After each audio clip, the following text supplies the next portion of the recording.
अर्जुनाने म्हटलं की मला आता तू मार्गदर्शन कर, तेव्हा कृष्णाने ज्ञान दिलं आहे. तेव्हा गीतेचं ज्ञान हे प्रासंगिक आहे.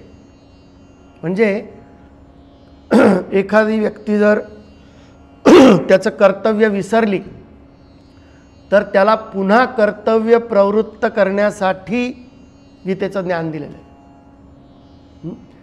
तेव्हा अर्जुन हा निमित्त आहे, जसं वासरू हे निमित्त असतं. पण गीतेचं ज्ञान कुणाला मिळतं किंवा त्याचा आनंद किंवा त्याचा लाभ कोण घेतं? सुधीर भोक्ता. सुधी म्हणजे जे बुद्धिमान लोक आहेत, ज्यांच्याकडे सुबुद्धी आहे, त्यांना त्या ज्ञानाचा लाभ झालेला आहे आणि त्यांना गीतामृत रूपी दूध मिळालेलं आहे, असं या श्लोकात म्हटलेलं आहे.